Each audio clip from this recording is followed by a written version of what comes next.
এক সময়ের কথা, যখন একটা গ্রামে একটা ছোট পরিবার থাকত। পরিবারে জগন, তার স্ত্রী ললিতা আর তাদের 10 বছরের ছেলে কান্নু ছিল। জগন কখনো নিজের স্ত্রীর সাথে ভালোভাবে কথাই বলতো না। সারাক্ষণ তার উপরে রাগ করত আর তাকে বকা দিতে থাকত। বেচারি ললিতা তার আচরণ নিয়ে অনেক দুঃখিত ছিল। তার একমাত্র আশা ছিল যে তার ছেলে কান্নু বড় হয়ে তাকে সম্মান দেবে আর তার সেবা করবে। একদিনের কথা, যখন জগন মাতাল হয়ে বাড়ি ফেরে আর ললিতার উপরে চিৎকার করে, সে তাকে মারতে লাগে। আর যখন কান্নু নিজের মাকে বাঁচানোর চেষ্টা করে, তখন সে কান্নুকেও একটা থাপ্পড় মারে। নির্লজ্জ কোথাকারে, যা বেরো এখান থেকে, যা। আমরা এই রাতে আর কোথায় যাব? এমন করো না আমাদের সাথে, আমাদের ঘর থেকে তাড়িও না। না, তুই বেরো এখান থেকে, যা। বেচারি ললিতা মাঝরাতে নিজের ছেলেকে সাথে নিয়ে ঘর থেকে বেরিয়ে যায়। ও সবার কাছে আশ্রয় চায়, কিন্তু কেউ তার সাহায্য করে না। ললিতা নিজের শাড়ির আঁচলটা দেখে। আঁচলে কিছু পয়সা বাঁধা থাকে, যেটা সে জগন থেকে বাঁচিয়ে রেখেছিল। সেটা দিয়ে সে 4টে রুটি কেনে আর দুজনে মিলে সেটা খায়। অবশেষে শুধু একটা রুটি বেঁচে যায়, যেটা ললিতা পরের দিনের জন্য বাঁচিয়ে নেয়। চলো বাবা, গিয়ে কোথাও শোয়ার ঠিকানাটা করি। ললিতা আর কান্নু অনেক আগে চলে যায় আর একটা ধ্বংসাবশেষের বাইরে গিয়ে ঘুমিয়ে পড়ে। দুজনে এই কথা থেকে অজানা থাকে যে সেখানে একটা ডাইনি থাকে, একটা কোটিপতি ডাইনি, যে সেই ধ্বংসাবশেষের ভেতরে ঘুমোতে থাকে। ডাইনিটার চারিদিকে শুধু সোনা থাকে আর তার আশেপাশে অনেকগুলো রত্ন আর মণি রাখা থাকে।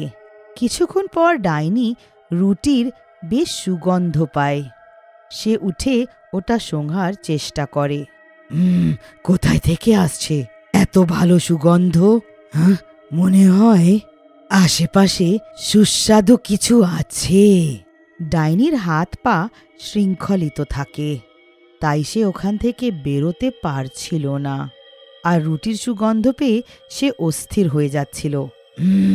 এবার আর আমি সহ্য করতে পারছি না, কিভাবে গিয়ে দেখি কোথায় থেকে আসছে এত ভালো সুগন্ধ। ডাইনি অস্থির হয়ে ওঠে। তখনই কান্নুর চোখ খুলে যায়। বাইরে তাকে মশা কামড়াতে থাকে, তাই সে ধ্বংসাবশেষের ভেতরে ঘুমোতে চলে যায়। ভেতরে গিয়ে যখন সে নিজের সামনে একটা শৃঙ্খলিত কিন্তু গয়না পরা ডাইনিকে দেখে, তো সে ভয়ে চিৎকার করে। কান্নুর চিৎকার শুনে ললিতা উঠে দাঁড়ায়। কান্নুকে পাশে না দেখে সে অনেক চিন্তিত হয় আর কান্নুকে ডাক দিতে লাগে। কান্নু, কান্নু, আমার বাচ্চা, কোথায় আছিস? আরে তুই কি পাগল? এইভাবে চিৎকার করছিস কেন? আমি কি তোকে কিছু বলেছি?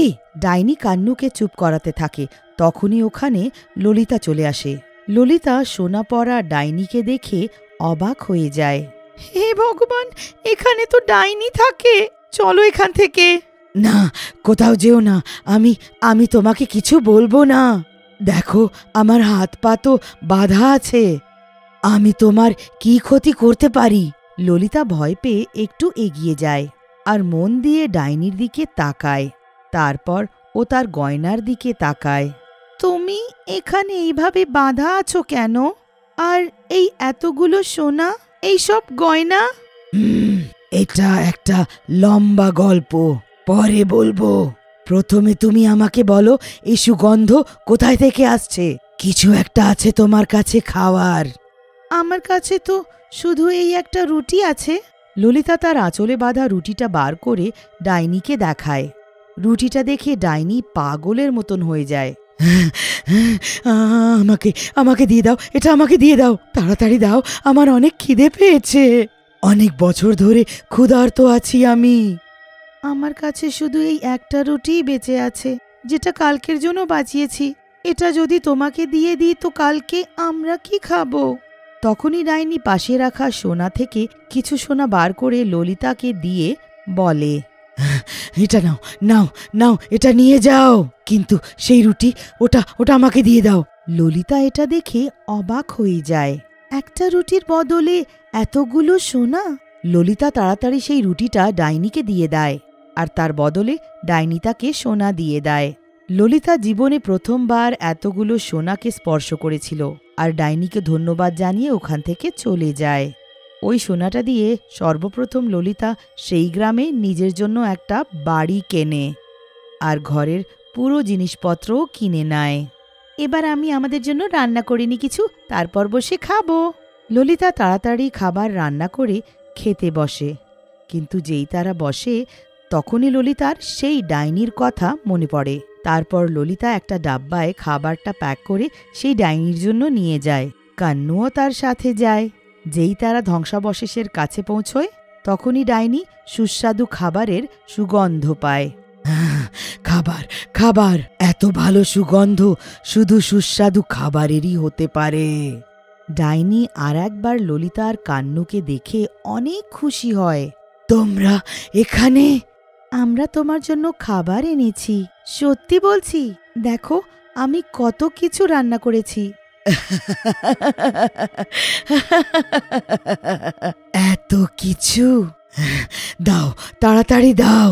ললিতা ডাইনিকে তাড়াতাড়ি খাবারটা দেয় আর ডাইনি ওটা নিয়ে খেতে লাগে। খাবারটা খাওয়ার পর ডাইনি যা আনন্দ পায় সেটা ললিতা ডাইনির চেহারার উপরে দেখতে পায়। ডাইনি এবার ললিতাকে আগের থেকেও বেশি গয়না দেয় আর ললিতা যেন আনন্দে পাগল হয়ে যায়। এতগুলো গয়না? আমি ওটার লোভে তোমাকে খাবার দিইনি। আমি তোমার মন বুঝি, তাই তো তোমাকে এটা দিচ্ছি। নইলে লোভী আর খারাপ মানুষের হাতে গিয়ে এই সোনাটা মাটি হয়ে যায়। আচ্ছা, এবার বলো তোমার কাহিনীটা কি? আমি একটা ধনী মহিলা ছিলাম, একটা কোটিপতি লোক। আমার কাছে এত পয়সা ছিল যে আমি নিজেই সেটা জানতাম না। অনেক অহংকার ছিল নিজের পয়সার আগে আমি আমার বর, আমার বাচ্চাদের কারুর পরোয়া করিনি। আমার বৃদ্ধ শ্বশুর শাশুড়িকে আমি ক্ষুধার্ত রাখলাম আর তারা ওইভাবে মারা গেল। আমার শুধু ধন চাইতো, ধন। একদিন আমার বর আর আমার বাচ্চা দুজনে আমাকে ছেড়ে চলে গেল। আমি তাদের থামাইনি, কারণ আমার কাছে ধন ছিল আর আমার তো শুধু সেটাই চাইতো। তারপর এমন অবস্থা হলো আমার যে খেয়াল করার জন্য কেউ ছিল না। একা খালি পেট রয়ে একদিন আমি মারা গেলাম। এটা তো অনেক খারাপ হলো। হ্যাঁ, এটা কিন্তু সত্য। তুমি সবার সাথে যা করেছো, ভগবান তোমাকে সেটার শাস্তি দিয়েছেন। তবুও আমার এটা শুনে খারাপ লাগছে। তুমি আমার এত পরোয়া করলে, সেটাই যথেষ্ট। তোমার মুক্ত হওয়ার কোনো উপায় নেই কি? আছে। যখন আমার থেকে বেশি অহংকারী আর লোভী মানুষ এখান থেকে প্রত্যেকটা জিনিস নিয়ে যাবে আর আমি গরিব হয়ে যাব, তখন আমি এই শৃঙ্খল থেকে মুক্ত হব। আমি ভগবানের কাছে প্রার্থনা করব যে তুমি শীঘ্রই মুক্ত হয়ে যাও। তারপর ললিতা নিজের ছেলে কান্নুকে নিয়ে বাড়ি ফিরে আসে, কিন্তু সে দেখে যে তার ঘরের বাইরে তার মাতাল বর বসে আছে। দুজনে তাকে দেখে দুঃখিত আর চিন্তিত হয়। তুমি এখানে কি করছো? তুমি তো আমাদেরকে ঘর থেকে তাড়িয়ে দিয়েছিলে, এবার আমাদের কোনো সম্বন্ধ নেই।